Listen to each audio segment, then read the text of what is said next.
Ẹ káàbọ̀ sórí ìkànnì Erelu Royale Media níbi tí a ti ń sọ òtítọ́ jáde láláì bẹ̀rù ẹnikẹ́ni. Gẹ́gẹ́ bí ẹ̀yin náà ti mọ̀ wípé ohun gbogbo tí a bá mú wá fún ẹ̀yin olólùfẹ́ wa lórí ètò yìí òtítọ́ ni nítorí pé àwa kì í sọ ohun tí ò bá dá wa lójú. Ẹ jókòó, ẹ farabalẹ̀ kẹ́ wo fídíò tí mo fẹ́ play fún èyí níbi tí wọ́n ti tú pẹ́rẹ́pẹ́rẹ́ àṣírí ńlá jáde tó ta kókó. Ẹ má gbàgbé kí ẹ bá wa like, kẹ́ share, kẹ́ dẹ̀ subscribe láti máa jẹ gbádùn ohun gbogbo tí a bá mú wá fún yín lórí ètò yìí. Ó yá, ẹ jẹ́ ká súnjọ ẹ bọ́ǹkó. Àní jẹ koro, àní mú koro, àní fi koro lò gbà. Bí Olúwa ti ń bẹ àti bí ẹ̀mí rẹ̀ ti ń bẹ láàyè. Bẹ́ẹ̀ la lọ́mọ nínú igbó ẹ̀dá oníyọ̀ lọ́wọ́lọ́wọ́. Ọlọ́run ọba mi òkè á bá wa mú àwọn ọmọ náà wálé láyọ̀ àti àlàáfíà. Ìṣẹ̀dálẹ̀ Yorùbá ò ní padà. Ilẹ̀ Yorùbá máa dìde àjà láṣẹ Olódùmarè. Á dára fún wa o. Ìran àgbàrá kì í fòkòtò. Èrè ayé wa ò ní fò wá rò. Gẹ́gẹ́ bí mo ṣe máa ń wí, gẹ́gẹ́ bí mo ṣe máa ń sọ, Yorùbá wípé wíwíwí kan kì í pò wíwí. Bẹ́ẹ̀ ni aṣọ fífọ̀ kì í paṣọ. Tí a bá kọ̀ tá a bá wí tàbí tá a bá kọ̀ tá a bá dákẹ́,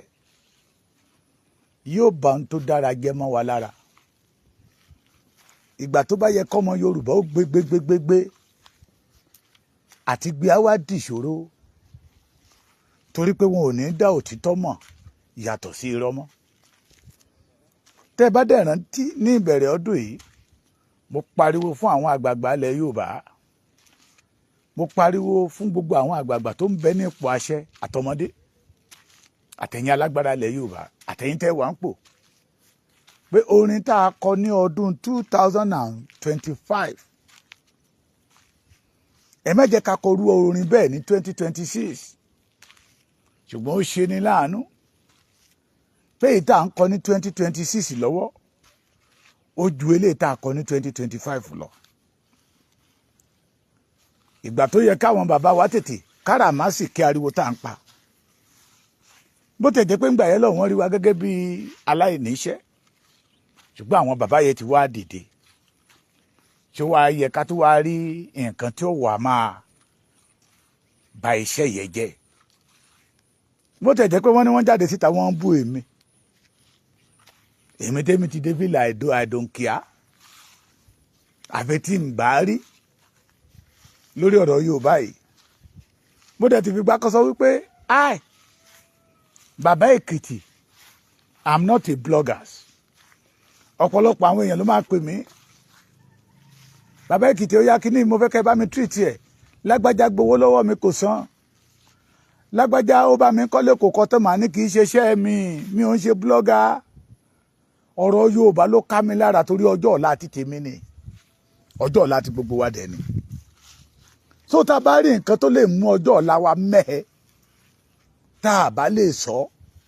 a jẹ́ wípé àwa fúnra wa gangan láfààyè gbàgbàkúgbà. Èrèdí tí somebody like me tí mo fi yà lágbájá tẹ̀mí mọ́lẹ̀ àwọn kan jà nígboro ẹ bá wa dá sí you will never see me there. But tó bá jọ̀rọ̀ Yorùbá, tó bá jọmọ ìyá mi ló ṣe ń tí ọ̀dà, tó jọmọ bàbá mi ló ṣe ń tí ọ̀dà,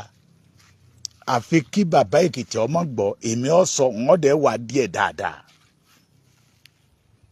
Ẹ jẹ́ aránṣọ wa níbi tó ti yá o.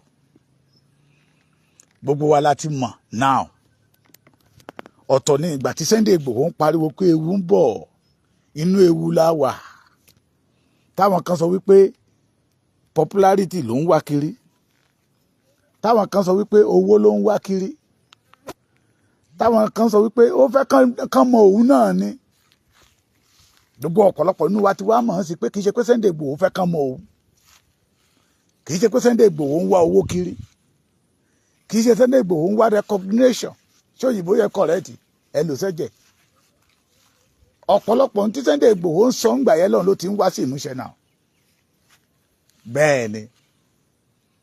tábà ní ó yẹ ká jọ sowọ́ papọ̀ ká rán aṣọ wa níbi tó ti yá. A pé àwọn bàbá yìí ò dá sọ̀rọ̀ wa. nígbà táwọn bàbá ẹ̀ tún ń dá sí ṣé ó yẹ ká tún máa bà nǹkan jẹ́ á dára fún wa ẹ ti rí tọ́pìkì mi rí ìbá ti jà wá o nínú ìrèkèrindò bàbá Èkìtì lénìí bó ti ẹ̀ jẹ́ pé mọ́tò tí mò ń gbé kiri wà lọ́nà ó ti bàjẹ́ sọ́nà láàrin inú igbó tó wà èmi tiẹ̀ dúró ń bẹ̀ bí àmà rẹ ni tó máa assist ẹni tó débẹ̀ ni pé bàbá Èkìtì ó yá ẹjọ́ sá o mi ò mọ̀ yín rí o bọ̀ tí nǹkan tí mo rí lára mọ́tò yìí ìrù ẹkùn yìí mo mọ̀ pé ẹ máa wúlò fún wa tó bá dẹ̀ dọ̀la àmú mẹkáníìkì lọ síbi mọ́tò yẹn já lọ. ohun tí mò ń try láti sọ rèé nígbà tó ṣe launching ìrù ẹkùn mo lórí ọ̀fẹ́ bàbá mi kan fún mi lówó tá lọ ṣe sticker mo lẹ̀ mọ́ mọ́tò yẹn táwọn èèyàn bá ti rí ìrù ẹkùn lọ́tún ìrù ẹkùn lósì ó wá fún mi ní mòrá láti lè máa jáde lọ káàkiri mo lórí ọ̀fẹ́ àti lọ sí ìlú bíi 5 lénìí both Èkìtì and Ondo State ìlú kan let me say ìlú méjì ní Ondo State mẹ́ta ní Èkìtì ń bí báyìí ṣe ló dàbí pé wọ́n ti ṣe meeting pé tí ọmọkùnrin yẹn bá dé nǹkan báyìí la máa béèrè lọ́wọ́ ẹ̀ tí wọn ò dẹ̀ tí èmi àtàwọn ò dẹ̀ ríra rí èmi kan máa ń bá ti débi táwọn èèyàn wà máa páàkì mọ́tò kan lè rí ìrù ẹkùn tí mo kọ sáré tí mo lẹ̀ mára mọ́tò máa ṣe bíi pé mo fẹ́ lọ ra nǹkan. àkọ́kọ́ mo lórí ọ̀fẹ́ àti mú bá àwọn bàbá kan pàdé ní Ondo State tí mo lórí ọ̀fẹ́ àti jòkó láàrin wọn pé bí wọ́n ṣe gbé OPC dé rèé at the end of the day gbogbo ara wọn náà fi ṣiṣẹ́ fún OPC dà wọ́n OPC ò ṣe èso rere fún wọn OPC balẹ̀ jẹ́ bọ̀nà jẹ́ kàkà ilé tó yẹ kó tó wá máa ṣàtúnṣe èpè lẹ́ni tó jẹ́ olórí tó máa gbé wọn ṣẹ́ ẹ ti mẹ́ni yẹn mo sì máa dárúkọ ẹ mọ̀ pé kì í ṣe pé bàbá Èkìtì ń bẹ̀rù wọ́n sọ̀rọ̀ ilẹ̀kùn wọ́n ní kí ni assurance táwọn lè rí now pé kì í ṣorú ìwà tí OPC Gani ní ìrù ẹkùn náà tún máa wù pé bẹ́ẹ̀ ni ìbẹ̀rẹ̀ OPC ṣe dáa nígbà tí bàbá fẹ́ di Fáṣẹ̀hùn àtàwọn àgbààgbà kọ̀ọ̀kan tó dá OPC lẹ̀ OPC ń perform excellent mo ti sọ rí dáadáa ṣùgbọ́n ní tí wọ́n sọ fún mi lénìí lèmi ń sọ fún yín ohun tí mo dẹ̀ fi dá wọn lóhùn màá tún sọ ohun tó tún. ní ẹgbẹ́ ajìjàngbara di ẹgbẹ́ tá a fi ń gba ìyàwó ara wa lẹ́gbẹ́ ajìjàngbara di ẹgbẹ́ tá a fi ń gba ilẹ̀ ara wa bí wọ́n ṣe ń sọ fún mi nìyẹn o pé nígbà tí bàbá fẹ́ di Fáṣẹ̀hùn àtàwọn tíìmù wọn máa wá sí. ẹ má bínú kọ́ ọ̀yẹ́ ló ń kọ́ tiẹ̀ jọ ẹ má bá mi love and like ẹ̀. wọ́n dìídì láwọn fẹ́ mú mi lọ sínú hall tí bàbá fẹ́ di Fáṣẹ̀hùn tó ti bá wọn sọ̀rọ̀. àwọn bàbá tí mò ń sọ̀rọ̀ ẹ̀ lénìí màá rí bàbá 70 ń bẹ̀ àwọn àgbàlagbà àwọn bàbá 65 or 67 àwọn tó sọ wípé àwọn wà ní ọ̀dọ́ ńgbà yẹn ọ̀pọ̀lọpọ̀ wọn ti lé above 50 today pé ṣùgbọ́n nígbà tí ìlú yí ẹgbẹ́ ajìjàngbara di ẹgbẹ́ tá a fi ń gba ìyàwó ara wa ẹgbẹ́ ajìjàngbara di ẹgbẹ́ tá a fi ń gba àfẹ́sọ̀nà ara wa tá a fi ń gbalẹ̀ pé lọ́dọ̀ wọn bíbá ẹ̀ wọ́n fi OPC gba oko kòkó pé kí ni assurance pé ìrù ẹkùn ò ní dàbí titi ẹ̀ mo wá rẹ́rìn músẹ́ mo fẹ́ gbẹ́ ẹnu kan mo fi rẹ́rìn mo wá sọ fún wọn pé olóyè Chief Sunday ọmọ Adéyẹmọ Ìgbòho Òòṣà yàtọ̀ sí Gani Sunday Adéníyì Adéyẹmọ Májàsọ́lá Àdìsá Ògọ̀ ó yàtọ̀ sí Gani torí Àdìsá lóríkì ọmọ ládéládéládé Aláàfin Ọ̀ládé adé aládìkún lágbà lágbé fáwọn aláàfin ó yàtọ̀ sọ́mọ tápà ọmọ ọkọ ni lóòótọ́ lára ọmọ ọkọ ọmọ àlè a máa jáde ńbẹ̀ Sunday Igboho yàtọ̀ mo ní ẹgbórúkọ yẹrìsà má jà sọ́lá kò jà sọ́lá ọlọ́run ọba mi ti dirí ẹwà títí ẹ fún látòdì ọ̀run wá mo ní again kì í ṣe ní kì í ṣàná tá a bá pè èèyàn bíi mẹ́wàá jọ nínú èèyàn mẹ́wàá tá a péjọ yẹ àárí mẹ́jọ nínú wọn tá a sọ pé Sunday Igboho ti ṣe mí lóore rí pé nígbà tó ń wà nínú ìgbèkùn Sunday Igboho ló gbà òun kúrò lọ́wọ́ ìgbèkùn ẹ bá mi lọ́ọ̀fù program mo fẹ́ kó rìn ó lè ní part 1 ó lè ní part 2 mo ní ìyẹn lọ bẹ́ẹ̀ Sunday Igboho dẹ̀ ajákì ìró ẹkùn àwọn bàbá àwọn àgbààgbà ilẹ̀ Yorùbá àwọn àgbààgbà tó jẹ́ pé lójoojúmọ́ wọ́n rèrò bí ìran Yorùbá ó ṣe ní ìtẹ̀síwájú tá ó fi bọ́ nínú ìgbèkùn yìí láti day 1 tí wọ́n ti mú olóyè Sunday Igboho ní Kútọ́nù tó ti wà ní ọ̀sọ̀ arrest ńbẹ̀ because of the Yorùbá race náà ti sọ pé Igboho yẹ ká ní security tí ó dúró gẹ́gẹ́ bí fún ìran Yorùbá pé torí pé n tó ń bọ̀ yìí tó bá délẹ̀ tọwọ́ Yorùbá ò ní ká àwọn àgbààgbà yẹn ló kóra wọn jọ náà pé Sunday Igboho sáàrin òkè lọ wádìí ẹ lọ mú orúkọ báyìí ẹ kó orúkọ báyìí nílẹ̀ kẹ́ wádìí sí kí ìrù ẹkùn tó wá jáde síta pé Sunday Igboho wá pé àwọn bàbá yẹn mo ti rí orúkọ tí àwọn onílẹ̀ fọwọ́ sí tí mo fẹ́ lò continue ọmọ wa tẹ̀síwájú mo ló yàtọ̀ sí ẹni tó jẹ́ wípé wá ajá kẹgbẹ́ lọ́wọ́ àwọn bàbá wa mo ti sọ dáadáa pé àwọn bàbá tàná they have good visions wọ́n ti rí pé ohun tó ń ṣẹlẹ̀ sí ilẹ̀ Yorùbá lónìí àwọn bàbá wa kan ti rí tipẹ́tipẹ́ mo wá ní ìmájìsà kí OPC má sọ ògo ẹnu through Gani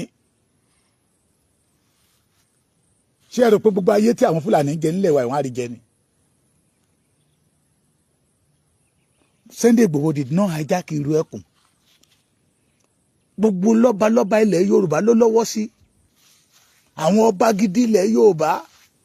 àwọn ojúlówó ọmọ kóòtù òjìrè ọmọ Oòduà wọ́n ń lo Sunday Igboho gẹ́gẹ́ bí akọni ọmọ tó ṣe rán níṣẹ́ tí ò ní dójú tì wọ́n ni pèsè ìró ẹkùn ó yàtọ̀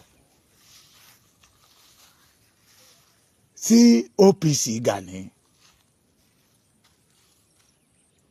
mo wá ní musa ǹjẹ́ ẹ mọ̀ pé kì í ṣe Gani ló dá OPC lẹ̀ wọ́n láwọn mọ̀ mo ní ǹjẹ́ ẹ mọ̀ pé ṣe ète àtọgbọ́n àlùmọ̀kọ́rọ́ yìí ọgbọ́n tápà ló fi gba OPC lọ́wọ́ àwọn bàbá wa tó parọ́ mọ́ wọn wọ́n láwọn mọ̀ mo ní kí lẹ fi tẹ wá ń fi ọmọ ọkọ tẹ fi ń wí ọmọ àlè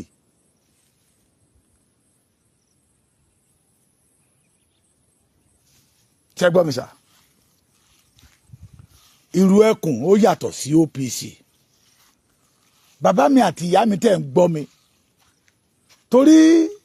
ó lè jẹ́ pé bọ́n ṣe ń béèrè lọ́wọ́ mi ní Oǹdó àti Èkìtì bẹ́ẹ̀ náà ń béèrè káàkiri ní ilẹ̀ Yorùbá tó kù pé bí OPC ṣe dé náà nìyẹn èrè wo la rí jẹ nínú OPC Dr. Siko adára fún yín ojú òní tìyí at the end of the day OPC bẹ̀rẹ̀ sí ń dà wá ni wọ́n fi ń gbà ìyàwó ara wọn ìró ẹkùn belong to all of us ìró ẹkùn are ready to flush the Fulani out of our land torí mo ṣe ń padà bọ̀ sórí tọ́pìkì yẹn pé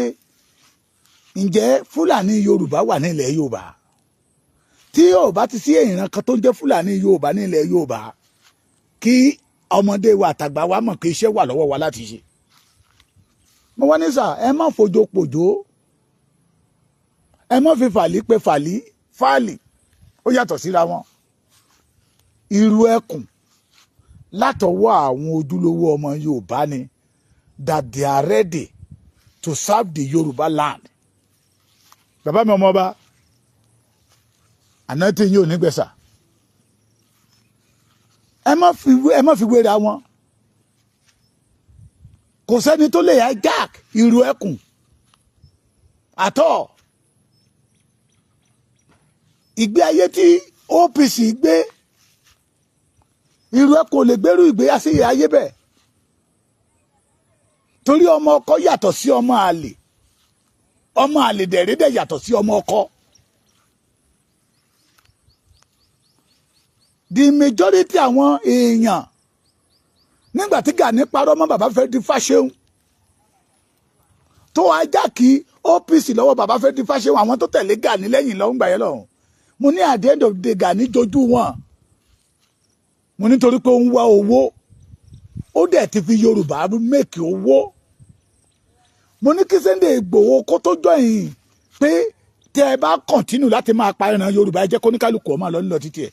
ọmọ Adéyẹmọ ti wà nínú owó ọmọ Adéyẹmọ ti wà nínú mọ́nì Sunday Igboho ó yàtọ̀ o ìgbé ayé ìrọ̀rùn ló ń wá fún ìran Yorùbá èrèdí tó fi volunteer ara ẹ̀ nìyẹn pé no ikú ò lè máa pa ìran Yorùbá lójú kó máa wòran mo wá ní sáà lóòótọ́ àyè ní àwọn OPC kan OPC bàbá fẹ́ di Fáṣẹ̀hùn wọ́n wà lẹ́yìn Sunday ọmọ Adéyẹmọ Ìgbòho ṣá OPC new reform àbí ó wà lẹ́yìn Sunday ọmọ Adéyẹmọ Ìgbòho ṣá OPC new era ó wà lẹ́yìn Sunday ọmọ Adéyẹmọ Ìgbòho ṣá mo ní ẹni tó dẹ̀ pín náà ní Gani torí ẹ̀yin àgbà Yorùbá náà lẹ sọ pé ilé tá a bá fi tọ́mọ ìrìn ló máa wó. And I told them lóòótọ́ ni Sunday Igboho ló dá ìlú ẹkùn lẹ̀ ló jẹ́ olórí làwọn bàbá yẹn fi ṣe olórí pé ọmọ yìí ó kájú ẹ̀ àwọ̀ ẹ̀ kájú ìlú mo lọ́wọ́ ọmọ jẹ́ kárí bí kò ṣe déédéé tẹ́nìtì ń bá ṣẹlẹ̀ lẹ́kìtì ṣe ló yẹ kí Sunday Igboho kó tó dé láti Ìbàdàn dé Èkìtì kó ti rí pé àwọn tó wà lẹ́kìtì ti ṣe bẹ́bẹ́ wọ́n ní bẹ́ẹ̀ ni mo ní n tó wà fún nìyẹn ẹ má fojopòjó wa mo ní sàẹ́ wo Gani jáde síta olóhùn lọ́mọ ogun 5 million tí Amẹ́ríkà ò ní Fúlàní dẹ̀ ń gbé àwọn ọmọ wa gbogbo wọn pa wá bẹ́ẹ̀ ní pẹ́ràn wọ́n kidnap wa òun dẹ̀ ń lọ sí Olókun festival Ọ̀ṣun Òṣogbo festival Egígún festival Ọya festival Igi festival Òkè Ìbàdàn festival show that n tó ń ṣẹlẹ̀ sí ìran Yorùbá kò kàn án mo ní sà tẹ́ ẹ bá wá fi òjò Gani gbin ọkà tí ìran Yorùbá bá tú tán Gani níbi tó lè sá lọ o á sá padà sí Tápà nílùú bàbá ẹ̀ o á sá padà sí Tápà nílùú bàbá ẹ̀ pé sà níbo lẹ́yìn fẹ́ sá lọ níbo lẹ́yìn fẹ́ sá lọ bàbá kan sọ mbẹ bàbá kan wá dìde ìrìn àjò mi tẹ nínú ìrìn kerindo bàbá Èkìtì lẹ́ni o the alárin of Yorùbá land ó ní bọ̀tì wọ́n Gani sọ nínú fídíò ẹ̀kan tó ń wò pé ó ń kọ lẹ́tà àwọn gómìnà ò lè dá lóhùn àdáló mo ní wọn lè dá lóhùn tẹ́ bá ti rí quality tó wà nínú èèyàn tẹ́ bá ti mọ irú tí ènìyàn jẹ́ mo ní láyé ijó wọn àná nígbà táwọn bọ́dà wa máa rán wa sí obìnrin lọ fún wọn lọ sọ fún wa pé mò ń pè é lọ sọ fún wa pé mò ń pè é ẹ̀bá ògiri làwọn bọ́dà wa máa dúró sí àwa lámàṣà gbàgbà ẹ káàárẹ̀ ìhàn nǹkan ọjọ́ mẹ́ta mà ọmọ lágbájá ọmọ tàmẹ̀dùbọ̀ ni mi ń béèrè àìtí ṣayọ̀ ṣayọ̀ ọmọ ẹ̀ máa ń pè ẹ̀ tó bá ti wà bọ́ọ̀ ni bọ̀dá mi kì í ha bọ̀dá mi ẹ̀rọ náà ní ìbò náà wà má sọ̀rọ̀ sókè bọ̀dá mi ní kẹ́ ẹ wá àwa lọ ní bọ́tá wọn ti ń sọ̀rọ̀ sáré pé mi dẹ̀ fẹ́ ra báyìí wọ́n ní ìfẹ́ lè yóò lè last èyí tó jẹ́ pé owó ló fi bẹ̀rẹ̀ owó ní Gani wá go and check the letters before kó tó kọ lẹ́tà yìí ló ti sọ fáwa pé ṣóun lòún gba security vote ni àṣẹ lọ bá àwọn tó gba security vote and everybody know that this government the majority àwọn tó jẹ́ governor they are not have anything to do. Ẹ wo Ṣèyí Mákindé ẹ wo governor wa Ondo lẹ́kìtì ń bí báyìí I'm sorry to say it mi ò tún sorry láti sọ lẹ́dà oníyọ̀ wọ́n gbé èèyàn wọgbó láti bí going to a month tí ó bá ti ní ju a month lọ ohun tó mọ mú lọ́yà àwọn olóṣèlú wa ni how to re-elected back ní ká má padà mọ́ ká má ṣòṣèlú ṣùgbọ́n ká má fi ẹ̀mí ọmọ Yorùbá tó ń dìbò fún wọn ṣòṣèlú mọ́. Sunday Igboho fi Yorùbá wá owó tí gbogbo wa mọ̀ ni mo ti sọ rí dáadáa n tí mo dẹ̀ sọ fún wọn bẹ́ẹ̀ ni mo ní nígbà tá à ń ṣe rálì kiri ọwọ́ Sunday Igboho la ti máa ń gbowó mo ní mo wà ń lẹ̀ nígbà táwọn ẹgbẹ́ bíi mẹ́jọ kan mi ò fẹ́ dárúkọ àwọn ẹgbẹ́ yẹn tó há 500,000 lé wọn lọ́wọ́ owó sì ní 500,000 nígbà yẹn mo ló yàtọ̀ sẹ́ni tó sọ wípé ká kọ́kọ́ lọ wá 20 billion wá kóun fi strategize lára lẹ́tà tó kọ sáwọn kìíní pé wọn ò lè máa gba security vote ká máa ẹ̀sọ́ ní pé òun tó gba security vote ní kó máa jáde síta mo ní moreover nígbà tí ó jẹ́ Ààrẹ Ọ̀nà Kakanfò brother wa Arogundade ó lóun sọ wípé àìjẹ méjì ló kó ọ̀dọ́bà if you want OPC to have effect to have meaningful in Yoruba land gbé OPC ńlẹ̀ jẹ́ kán yan another leader fún OPC kí wọ́n gbé Ààrẹ Ọ̀nà Kakanfò tí bàbá Aláàfin Ọ̀yọ́ fi ẹ́ jẹ kó gbé dání ó ní tí Gani fi sọ fún un ni pé ààrẹ OPC yẹn ló máa fi defend Ààrẹ Ọ̀nà Kakanfò tó ń jẹ ṣé kò fi OPC defend Ààrẹ Ọ̀nà Kakanfò tó jẹ lóòótọ́ ṣé OPC have meaning in Yoruba land? The answer is no. Mo ní sòsà ẹ má fi wéra wọn irú ẹkùn ò lè dàbí OPC láéláé ṣé gbọ́ mi irú ẹkùn kò lè dàbí OPC mo lẹ́yìn àgbà náà lẹ́ máa sọ wípé orí lẹ́jà ti ń bàjẹ́ tó lórí ò bá ti wà òkè àwọn tó tẹ̀lé lẹ́yìn ò ní wà òkè lára àwọn ìrìn àjò tí mo rìn lénìí pé ẹjá jọ sowọ́ papọ̀ kájọ gba ilẹ̀ wa nínú ìgbèkó délé tá a wà yìí ẹjá jọ sowọ́ papọ̀ kájọ mọ̀ wípé ojúṣe wa ni ẹ má torí pé OPC wọ́n wọ́nbù wọ́n fọ́nbù ẹ má torí pé OPC wọ́n gba owó lọ́wọ́ ẹ̀yin ọmọ kóòtù òjíire ẹ̀ ń dá owó síbẹ̀ ni àwọn kan ṣe ń dalé títí today nínú every Tuesday Fúlàní dẹ̀ wà nínú gbogbo àwọn pa wá bẹ́ẹ̀ nípa ẹran wọn àrí kankan ṣe sí wọ́n wá ní gọ́ọ̀mẹ̀ntì ò fún wọn ṣe wọ́n wá ní gọ́ọ̀nà wo ló máa support Gani when they know the type of irú èèyàn tí Gani jẹ́. That is question tí àwọn èèyàn mi ní Ondo state tán béèrè lọ́wọ́ mi níbi tí Gani gangan ti sọ pé ń wá ọ̀rọ̀ pọ̀ gan wọ́n dàbò mi gan bẹ́ẹ̀ o ká tó wá dé kété màá dárúkọ ìlú yìí Ìgbára Odò àti Ìkẹrẹ́ wọ́n bá mi pàdé ń bẹ̀ wọ́n wá dá ìyàtọ̀ mọ̀ mo ti sọ̀rọ̀ yẹn dáadáa I will continue say it pé ìyàtọ̀ wà láàrin ìjà ẹkùn àti ìrù ẹkùn mo tẹ̀ jẹ́ pé ẹni tó dá ìjà ẹkùn lẹ̀ ní pé mò ń lára òun ni kò yé ní tó bá yí á mọ̀ pé kì í ṣe ìlara pé mo dẹ̀ ti sọ fún pé come out explain to the Yoruba race this is the reason tí mo fi create èmi àtàwọn kan tá a fi create ìjà ẹkùn èmi ni mo ní ìjà ẹkùn o olóyè ṣiṣẹ́ ní ọmọdé Yẹmí Ìgbòho ìṣà ló dá ìlú ẹkùn lẹ̀ pé kì í ṣe kí àwọn ọmọ tó rán síta máa fi orúkọ Sunday Ìgbòho ló máa fi gba owó lọ́wọ́ èèyàn. Bàbá kan sọ fún mi lẹ́nìí pé over 200,000 lòun ti dá sínú ìjà ẹkùn,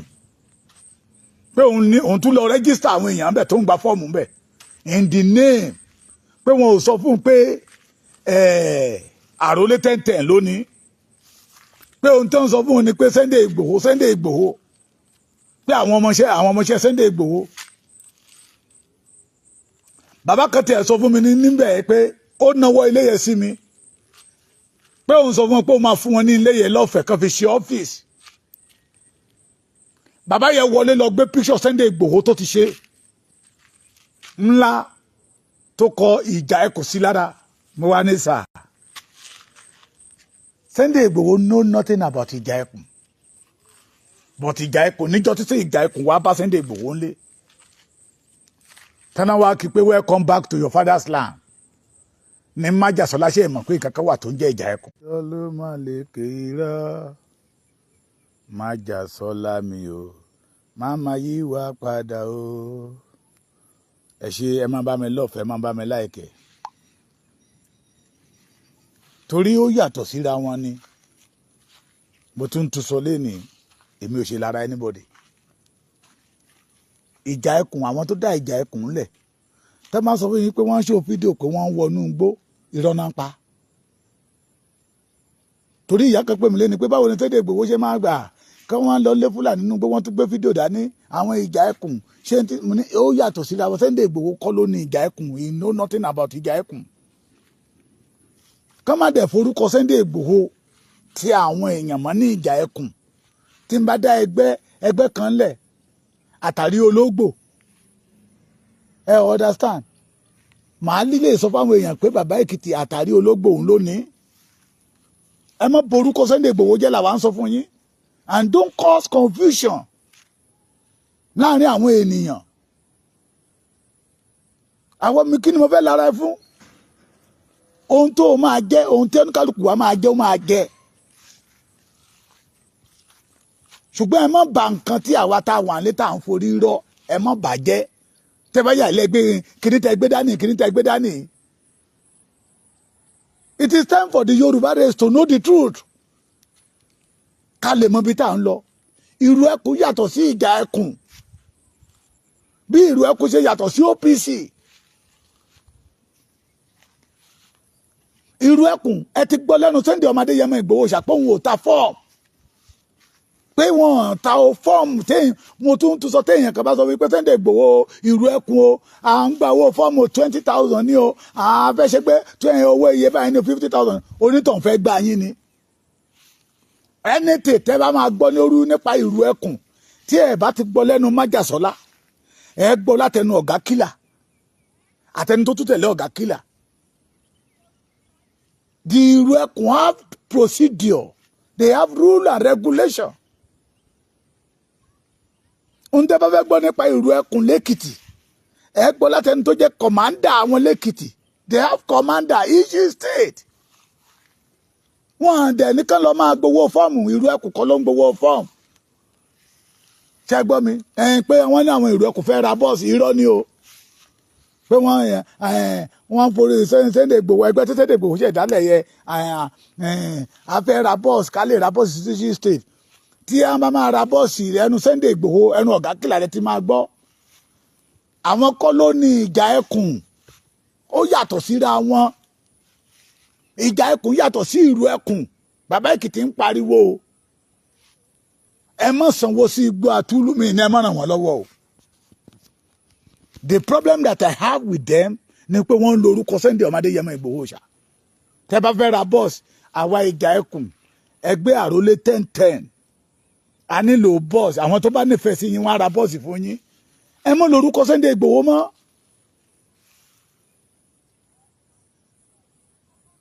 tẹ́ bá ń lórúkọ Sunday Igboho fún ìjà ẹkùn bí ìgbà tẹ́ bá ń pẹ́ ń fọ́dọ̀ àwọn èèyàn ní. èmi àti bàbá mi kọ́ sọ́wọ́ olú àwọn náà ní security titi wọn náà. àwọn náà ń dá security kan lẹ̀ tí ìrù ẹkùn bá jáde síta wọn they will join ìrù ẹkùn. That is it. àwọn ò lórúkọ Sunday Igboho lọ máa gbowó lọ́wọ́ èèyàn, lọ máa fi ta fọ́ọ̀mù fún èèyàn. ẹ̀yin ọmọ odù tó dá ìwà tẹ́ ẹ wà lamẹ́ríkà tẹ́ ẹ wà ní Canada tẹ́ ẹ wà ní London tẹ́ ẹ wà ní all over the world tẹ́ ẹ jẹ́ ojúlówó ọmọ irú ẹkùn ò ta fọ́ọ̀mù o tẹ́ máa pè yín pé àwọn èèyàn yín tó wà lé mo dẹ̀ ní àwọn àbúrò bíi 6 tán náà ní interest ńlé that is 60,000 ẹ̀ ń fowó jógẹ̀lẹ̀ tẹ́ni o tẹ́ bá lẹ́ni tó fẹ́ join lẹ́ni state ẹ pè mí màá direct wọn lọ sọ́dọ̀ àwọn commander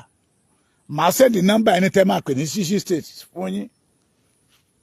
wọn ta form Sunday Igboho ti jáde síta pé wọn ta form ẹ má dà papọ̀ mọ́ra wọn. Welcome back. Irú ẹkùn ó yàtọ̀ sí ìjà ẹkùn. Mo ń sọ pé èèyàn kan lára àwọn bàbá tí mò ń bá sọ̀rọ̀ ńbẹ̀ pé iṣẹ́ ìrù ẹkùn kò sí láàárín ìgboro ìgbẹ́ nínú àwọn forest wa àwọn eléri ibú tó sápamọ́ sínú forest wa tán dà wá láàmú ní ìrù ẹkùn fẹ́ dì. Ẹ máa bá mi lọ́ọ̀fù ẹ máa lọ́ọ̀fù ẹ máa lọ́ọ̀fù ẹ máa bá mi ṣíà ẹ jẹ́ káwọn ọmọ Yorùbá ó mọ̀ yàtọ̀ láàárín ìrù ẹkùn àti OPC Gani ọmọ ogun 5 million fake ẹ jẹ́ káwọn ọmọ Yorùbá ó mọ̀ ìyàtọ̀ láàárín ìrù ẹkùn àti ìjà ẹkùn torí ẹ̀ la fi ń pariwo ẹ ti ra irọ́ ló pọ̀lọpọ̀ torí àwọn tó ń jáde síta thank you ìyá mi Kíkẹ́ lọ́mọ Fásánmi President Igboho ti create another avenue to make money no Igboho yìí ṣe olóṣì mo ti ń pariwo ẹ̀ tipẹ́ àádẹ́ tó máa ń pariwo fáwọn tí ò tí gbọ́ mo ní ìlú 5 tí mo lọ lénìí wọn ò tí ì mọ ìyàtọ̀ láàrin ìrù ẹkùn àti ìjà ẹkùn àdó Ọlọ́run dẹ̀ lò mí lénìí láti jẹ́ kán mọ̀ pé ìrù ẹkùn belong to all of us ìjà ẹkùn private company àwọn kan ní mo dẹ̀ jẹ́ kán mọ̀ pé Sunday Igboho know nothing kò mọ̀ kankan nípa ìjà ẹkùn pé Sunday Igboho dẹ̀ ta fọ́ọ̀mù téèyàn kan bá wá bá yín pé ẹ wá gba fọ́ọ̀mù ń wá 10,000 ní tó bá dárúkọ Sunday Igboho ẹ di onítọ̀hún kẹ́ ẹ pọ̀ ọlọ́pàá sí i. táwọn kan bá sọ fún mi pé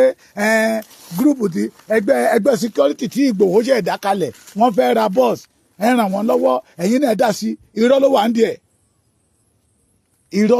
díẹ̀ irọ́ torí n tó wà ńlẹ̀ yìí àjùmọ̀ṣe gbogbo wa ní tá a bá dẹ̀ ti bẹ̀rẹ̀ sí ń parọ́ fún ara wa á dàbí pé àwa gan fún ara wa là ń la ọ̀nà fún àwọn Fúlàní láti lè máa ṣe wá bó ṣe wù wọ́n bẹ́ẹ̀ ni torí tó bá parọ́ lénìí ẹni tó parọ́ fún èèyàn 10 lénìí ọ̀la tó parọ́ fún èèyàn 10 tó parọ́ fún yẹn níjọ́ tí irọ́ ẹ̀ bá ti já lọ́dọ̀ wọn náà wá káwọ́ sókè páwọn ò ṣe mọ́ àwọn tó dẹ̀ ń bá wa báyìí lójoojúmọ́ náà rọ́ wọlé kẹ̀tíkẹ̀tí so mi ò bẹ́ni bẹ́ẹ̀ di ẹnikẹ́ni jà èrè ìdí tí mo fi pè é àròlé tẹ̀tẹ̀ come out this is not about pé àwọn gbẹ́ ìwọ̀n lẹ́sẹ̀ bàbá Èkìtì ń pariwo wọn ló tún ṣe program fún mi ní ọ̀sẹ̀ tó kọjá èmi ò ráyè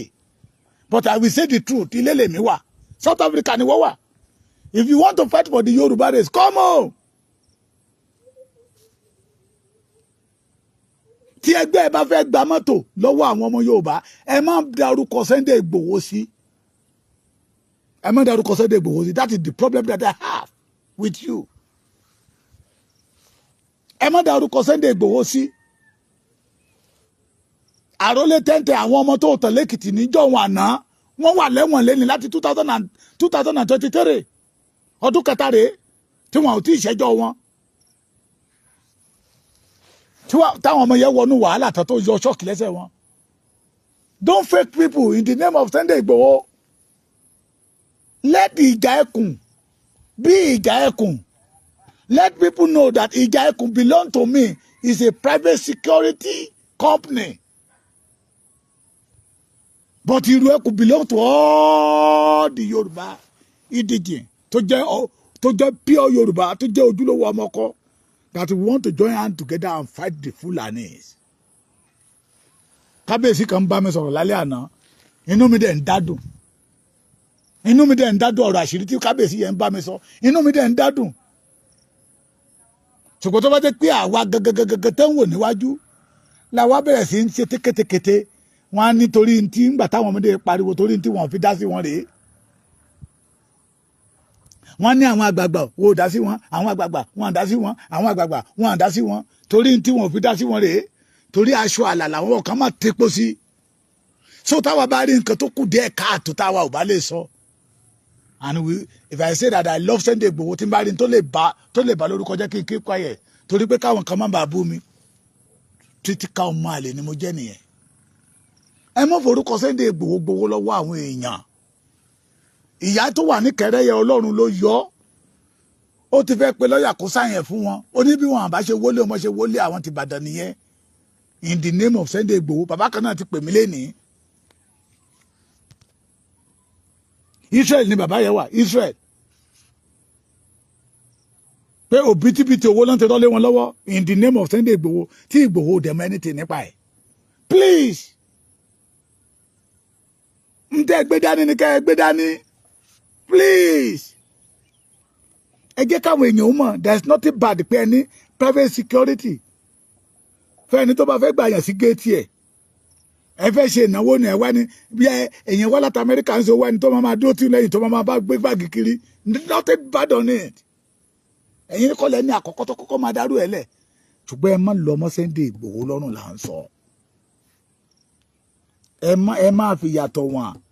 pé ẹ̀yin ò ń ṣe ìrù ẹkùn o ìjà ẹkùn lẹ́yìn iṣẹ́ títí yín ò kọjá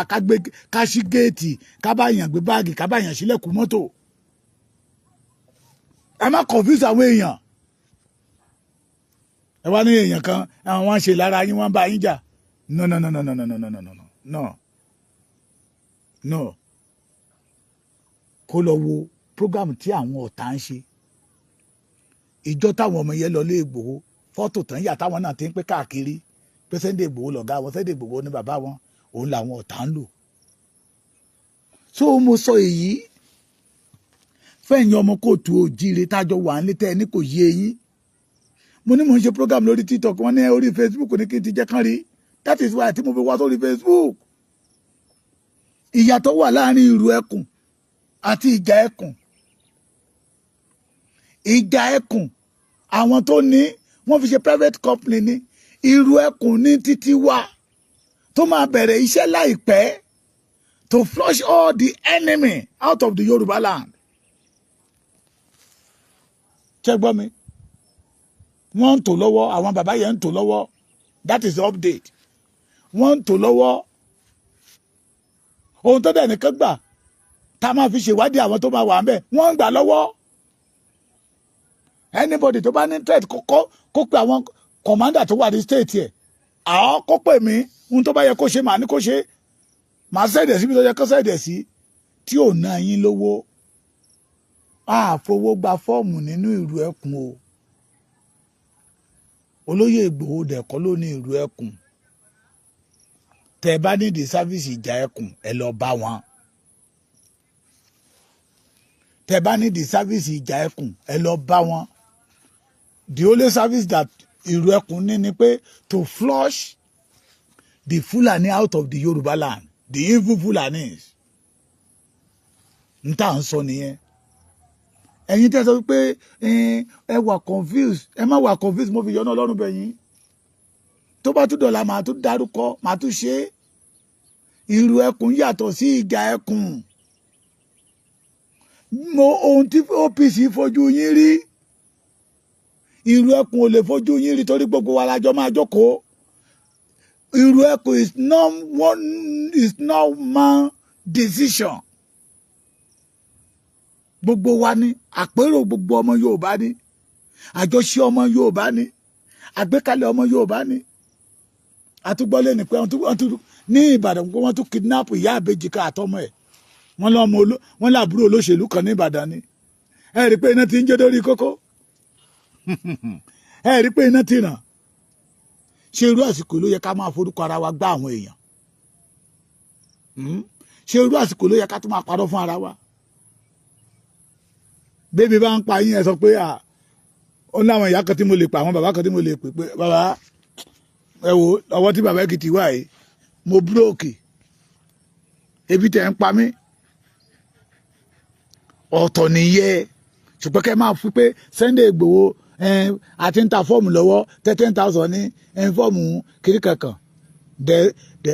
they snap that form wọ́n sẹ́dẹ̀ sí mi but I don't me need láti gbé síta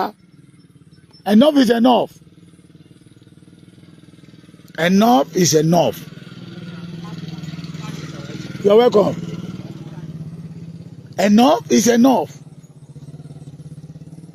why are we deceiving people nínú problem tá a wà yìí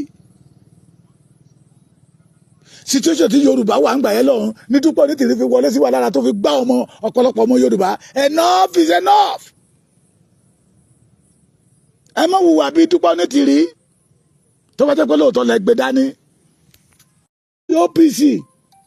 enough is enough òdodo ọ̀rọ̀ ní ká má sọ òun enough is enough. Àmúwà ẹ̀ bá gbọ́n tẹ́ni yẹn sọ pé wọ́n wá bá òun náà ni pé bàbá òun dẹ̀ mọ̀ mí tá dáadáa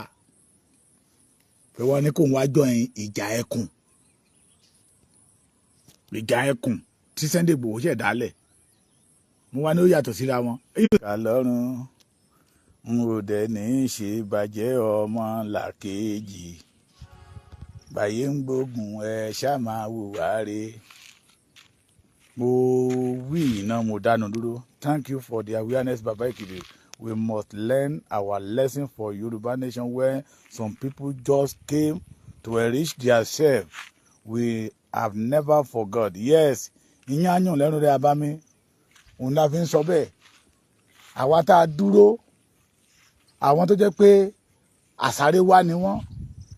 Gbogbo ìwọ̀sí ń gbà yẹn lọ wọ́n jọ dà sí wa lára ni pé ibi ń pa wọ́n ni. Wọ́n fi ń pariwo Yorùbá nation Yorùbá nation bẹ́ẹ̀ ibẹ̀ ládẹ̀ sí ń lọ orílẹ̀-èdè wa ya sì máa gbà á pẹ̀lú gbogbo ohun tó ń ṣẹlẹ̀ yìí but we must first of all flush them out torí àwọn náà mọ̀ pé n tó máa gbẹ̀yìn ìrìn àjò yẹn náà fi ń rọ̀ṣì ara wọn wá kí n tó máa lọ torí mo ì máa wá orí ọ̀fẹ́ àti wá lálẹ́ bó ṣe ń tìtì program yẹn ǹjẹ́ ìran kan wà ní ilẹ̀ Yorùbá tá à ń pè ní Fúlàní Yorùbá tí ò bá ti sí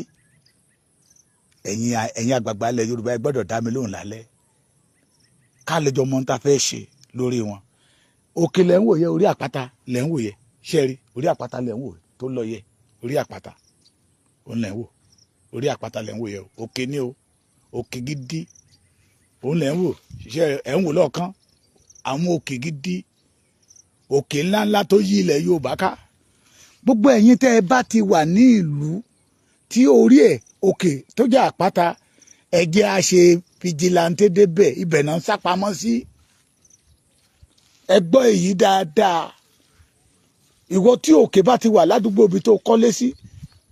most especially àwa tá a wà lẹ́kìtì ń bí báyìí tó mọ̀ pé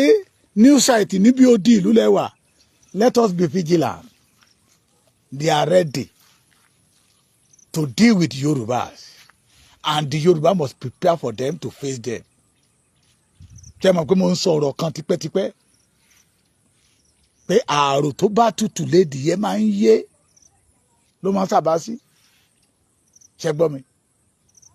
Ṣé bó ṣe ń kidnap nílẹ̀ Yorùbá lọ́wọ́lọ́wọ́ yìí náà ṣe ń kidnap nílẹ̀ Igbo? Nígbà tán gbé wèrè wá táwọn yẹn fi wèrè pàdé wọn. This time around àwa náà gbọ́dọ̀ gbé wèrè pàdé wọn to say no to the Fulani agenda in Yoruba land. Remain blessed. Thank you. Ẹ má sanwó fọ́ọ̀mù fẹ́nikẹ́ni o. Sunday Igboho gbọ́n èèyàn jáde síta pé ẹ wá gba fọ́ọ̀mù o. Sunday Igboho ta fọ́ọ̀mù fẹ́nikẹ́ni o. Ìrù ẹkùn ò dẹ̀ jáde síta pé àwọn fẹ́ ra bọ́ọ̀sì ẹ wá donate owó bọ́ọ̀sì fún wọn o. Ẹ gbọ́ èyí dáadáa o. Tí ẹ bá dá owó fọ́ọ̀mù fún àwọn kan tí ẹ dẹ̀ dá owó bọ́ọ̀sì fún àwọn kan tó bá dọ̀la tẹ́ ẹ rí bọ́ọ̀sì tí ẹ rí fọ́ọ̀mù ẹ má dárúkọ Sunday Igboho sí o ẹ dẹ̀ má dárúkọ ìrù ẹkùn sí ṣẹ gbọ́ mi ẹ má dárúkọ olóyè ṣe Sunday ọmọ Adéyẹmọ Ìgbòho Òòṣà Májàsọ́lá ẹ má darúkọ ẹ sí torí pé kò rán wọn kò rán anybody. Tí bàbá Èkìtì bá jáde síta pé ẹ wá gba fọ́ọ̀mù o bàbá Èkìtì ní a fẹ́ ra bọ́ọ̀sì fún ìrù ẹkùn bàbá Èkìtì fẹ́ gbà yín ni o. Mọ́tò tí tèmi wà nù gbó níbi tó takú sí mọ́tò tí mo ní mo lẹ stíkà ìrù ẹkùn sí ó wà nù gbó náà ó dẹ̀ tẹ́ mi lọ́rùn bẹ́ẹ̀.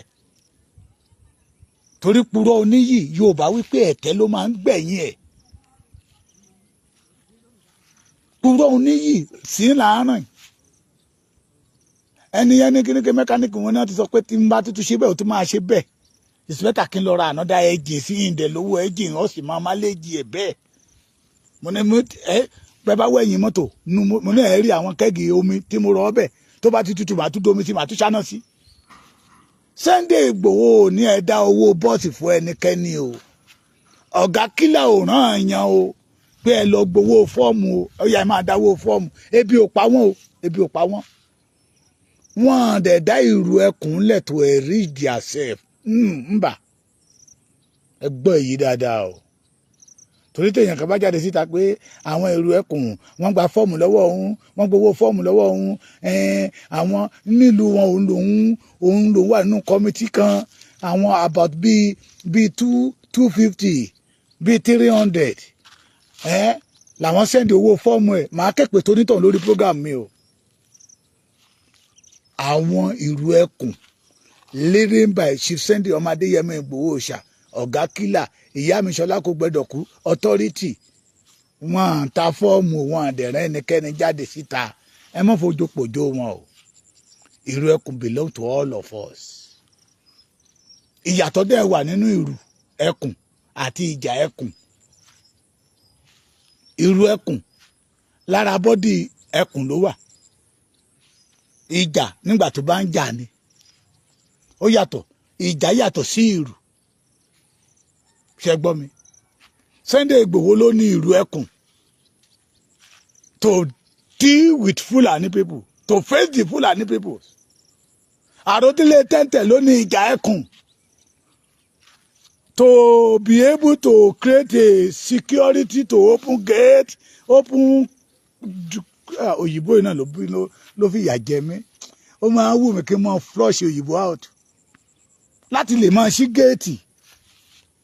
bí àwọn báńsà tó wó yín ò bá táwọn báńsà yẹn lọ pé àwọn ìjà ẹkùn bíi 2 mẹ́ta sọ́dọ̀ wọn á máa tẹ̀lé yín káàkiri